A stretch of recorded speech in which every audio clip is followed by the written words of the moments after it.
اعوذ باللہ من الشیطان الرجیم بسم اللہ الرحمن الرحیم وَإِنَّ الظَّالِمِينَ بَعْضُهُمْ أَوْلِيَاءُ بَعْضٍ وَاللَّهُ وَلِيُّ الْمُتَّقِينَ۔ اللہ عز و جل کے اسماء حسنہ میں سے دو حسین نام ہیں الولی المولا۔ ولی کے معنی ہوتے ہیں کارساز، ذمہ دار، مددگار، دوست، اور تقریباً یہی معنی مولا کے بھی ہیں۔ مولا کے اور بھی معانی احادیث میں مستعمل ہیں۔ مولا کا ایک معنی رب، مالک، آقا، انعام کرنے والا، جس پر انعام کیا گیا ہو، آزاد کرنے والا، مددگار، محبت کرنے والا، پیروکار، پڑوسی، ماتحت، چچا زاد بھائی، حلیف، داماد، غلام، اس طرح کے کئی معنی ہیں، اور یہ تمام معانی احادیث میں مستعمل ہیں، یعنی الگ الگ معنی الگ الگ سیاق و سباق کے اعتبار سے کیا گیا ہے۔ اللہ رب العالمین ولی ہے، یعنی اللہ کارساز ہے، ذمہ دار ہے، مددگار ہے۔ اللہ رب العالمین کی ولایت دو طرح کی ہے، ولایہ عامہ یعنی اللہ کی سرپرستی، اللہ رب العالمین کا مالک ہونا۔ اس کا معنی ہوتا ہے کہ اللہ تعالیٰ ساری دنیا کا مالک ہے اور سب کچھ اسی کے حکم سے ہو رہا ہے، ساری تصرفات اللہ رب العالمین کی اجازت سے ہو رہے ہیں، سارے بندے اللہ تعالیٰ کی تدبیر اور تصرف کے ماتحت ہیں، کوئی بھی شے، کوئی بھی چیز اللہ رب العالمین کی اجازت کے بغیر وقوع پذیر نہیں ہو سکتی ہے۔ اس لیے قرآن میں اللہ تبارک و تعالیٰ نے فرمایا ثم ردوا الی اللہ مولاہم الحق، اللہ رب العالمین کی طرف لوٹاؤ جو کہ سچ مچ حق ہے، مولا ہے۔ الا لہ الحکم وہو اسرع الحاسبین، اللہ ہی تعالیٰ کے لیے حکومت ہے، اللہ ہی کا حکم چلتا ہے۔ ایک دوسرا معنی ولایت کا ہے، ولایہ خاصہ۔ ایک تو معنی یہ ہوا جب کہا جائے اللہ مولا ہے ہمارا، اللہ ہمارا ولی ہے، مطلب یہ کہ اللہ تعالیٰ مالک ہے۔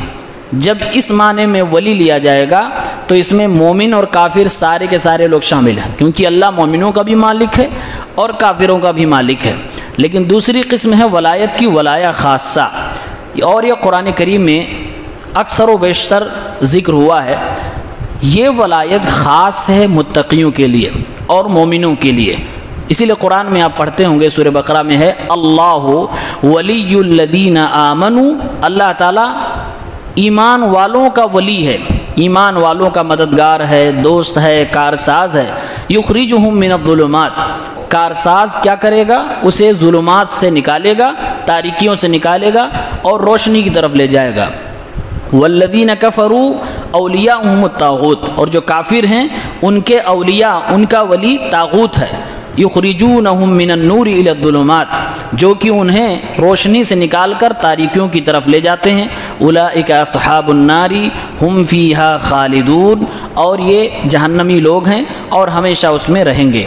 رب العالمین کی جو یہ ولایت ہے، اللہ تعالیٰ جب مومنوں کا ولی ہوتا ہے تو اللہ کیا کرتا ہے؟ فرمایا اللہ نے انت ولینا فاغفر لنا، ایک بندہ مومن اللہ سے دعا کر رہا ہے، اے اللہ تو ہمارا ولی ہے، مطلب اے اللہ تو ہمارا مالک ہے، ذمہ دار ہے، کارساز ہے، مددگار ہے، فاغفر لنا، تو مجھے معاف فرما دے، ورحمنا، اور ہمارے اوپر رحم فرما، وانت خیر الغافرین، تو بہترین معاف کرنے والا ہے۔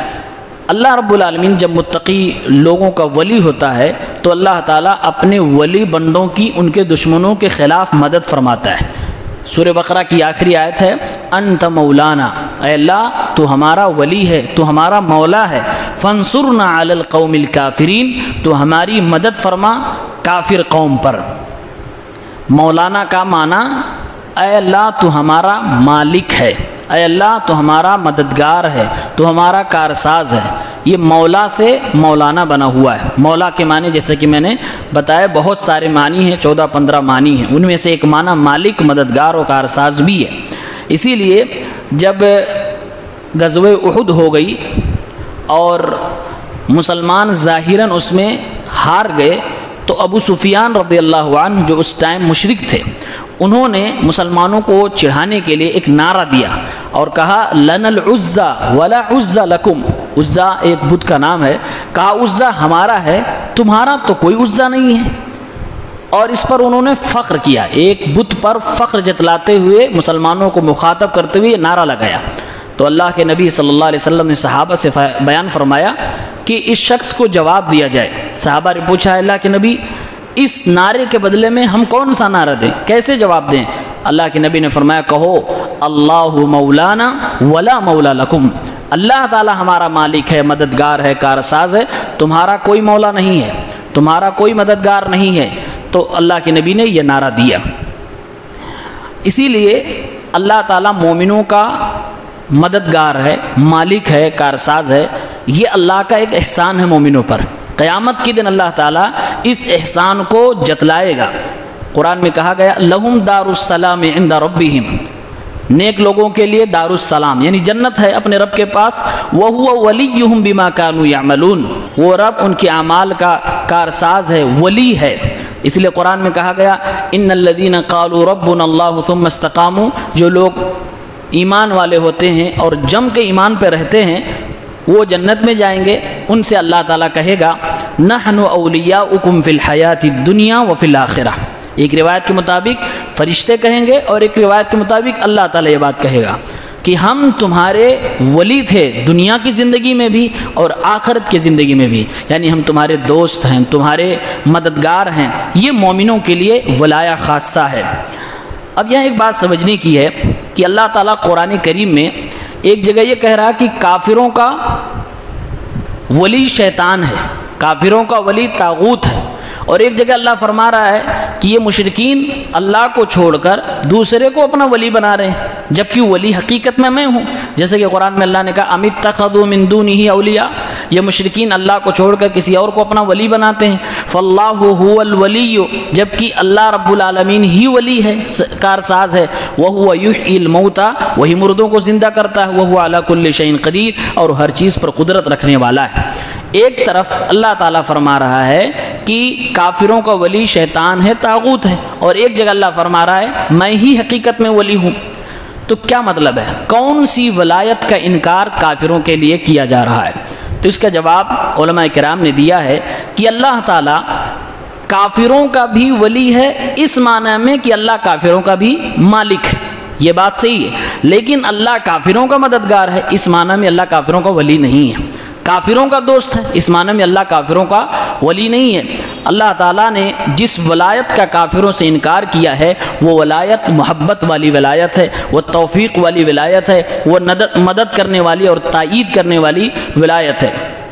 اس ولایت میں کافروں کا ذرہ برابر کوئی حصہ نہیں ہے، بلکہ ان کا ولی حقیقت میں اس اعتبار سے شیطان ہے۔ اسی لیے قرآن میں اللہ نے فرمایا فَزَيَّنَ لَهُمُ الشَّيْطَانُ أَعْمَالَهُمْ، کافروں کے اعمال شیطان مزین کر دیتا ہے، خوبصورت بنا کے پیش کرتا ہے۔ فَهُوَ وَلِيُّهُمْ، وہ شیطان پھر ان کا ولی بن جاتا ہے، شیطان ولی بن جاتا ہے، یعنی دوست قریبی بن جاتا ہے۔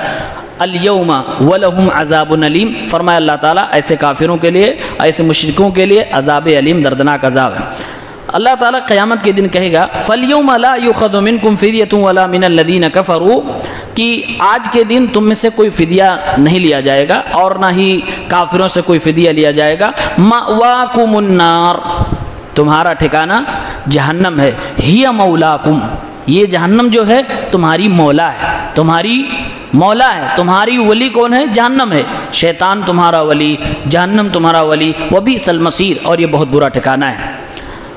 اللہ رب العالمین کی ولایا خاصہ جو ہے، یعنی اللہ رب العالمین کی دوستی کیسے حاصل کی جا سکتی ہے؟ دو ٹوک الفاظ میں قرآن میں اللہ تعالیٰ نے فرمایا ہے الذین آمنوا وکانوا یتقون، اللہ کے ولی وہ ہیں جو ایمان کے ساتھ عمل صالح کرتے ہیں اور تقوی اختیار کرتے ہیں۔ لیکن آج کے دور میں بہت سارے لوگوں میں ایسے انسان پائے جاتے ہیں جو خود کو ولی سمجھتے ہیں یا دوسرے لوگ ان کو ولی سمجھ رہے ہوتے ہیں، جبکہ حقیقت میں وہ اللہ کا ولی نہیں ہوتا ہے، وہ شیطان کا ولی ہوتا ہے۔ اسی لیے اللہ نے قرآن کریم میں مشرکین مکہ کے تعلق سے بیان فرمایا، وہ شرک کے زمانے میں بھی خانہ کعبہ کے متولی تھے، خانہ کعبہ کی دیکھ ریکھ کرتے تھے، حاجیوں کو کھانا کھلاتے تھے، ستو پلاتے تھے، خوب خدمت کرتے تھے، اپنے اعتبار سے وہ نیکی کر رہے تھے، اس نیکی پر وہ فخر بھی کرتے تھے، لیکن مسلمانوں کے لیے مسجد حرام کا دروازہ بند کر رکھتے تھے۔ اللہ نے فرمایا وَهُمْ يَصُدُّونَ عَنِ الْمَسْجِدِ الْحَرَامِ، مسجد حرام سے یہ لوگ روکتے ہیں، یہ لوگ اللہ کے ولی نہیں ہیں۔ ان اولیاؤہ الا المتقون، اللہ کے ولی صرف متقی لوگ ہیں، صرف اللہ کے پرہیزگار بندے ہیں، ایمان والے ہیں۔ تو آج کے دور میں خود کو ولی سمجھنے سے کوئی ولی نہیں ہو سکتا، اور کسی کے سمجھنے سے، چاہے وہ کثیر تعداد ہو یا قلیل تعداد ہو، کوئی شخص ولی نہیں ہو سکتا۔ ولی ہونے کی سب سے بڑی اور پہلی نشانی ہے کہ بندہ ایمان والا ہو، ایمان کے ساتھ ساتھ وہ تقوی و پرہیزگاری والا ہو، نیک اعمال کرنے والا ہو، اور ایمان کی سب سے بڑی دلیل ہے کہ اس کا عقیدہ مضبوط۔ اگر کوئی شخص سماج میں ولی مانا جا رہا ہے یا خود کو ولی سمجھ رہا ہے اور اس کا ان چیزوں پہ عمل نہیں ہے، یعنی ایمان اس کے پاس خالص نہیں، اس کا عقیدہ صحیح نہیں ہے، وہ نمازی نہیں ہے، وہ تقوی و پرہیزگاری کو لازم نہیں پکڑ رہا ہے، تو یقیناً وہ بندہ ولی تو ہے لیکن اللہ کا نہیں، شیطان کا ولی ہے۔ اس کی ولایت سے انکار نہیں، لیکن ولایت دو طرح سے ہم نے بتایا، ایک اللہ کی ولایت اور ایک انسان شیطان کو ولی ہو جاتا ہے۔ تو ایسے شخص جو بغیر اسلام پر چلے ہی اپنے آپ کو ولی مان رہے ہیں یا ان کو لوگ ولی مان رہے ہیں، وہ اللہ کا ولی نہیں ہو سکتا، وہ شیطان کا ولی ہوتا ہے۔ تو اللہ تعالیٰ کا ایک نام الولی ہے، اسی لیے کچھ لوگوں کا نام عبد الولی ہوتا ہے، یہ بھی بہت پیارا نام ہے، رکھنا چاہیے۔ اللہ رب العالمین سے دعا ہے پروردگار عالم ہم تمام مسلمانوں کو اپنی ولایت عامہ اور ولایت خاصہ دونوں میں شامل فرما لے، یعنی اللہ تعالیٰ ہم سب کا مالک ہے تو اللہ ہمارا مددگار بھی ہو، ہمارا کارساز بھی ہو، اللہ تعالیٰ ہمارا نگہبان بھی ہو، اللہ تعالیٰ ہمارا دوست بھی ہو، تاکہ اللہ تعالیٰ کی حفاظت میں ہم رہیں۔ اللہ رب العالمین ہم سب کی حفاظت فرمائے، آمین۔ السلام علیکم۔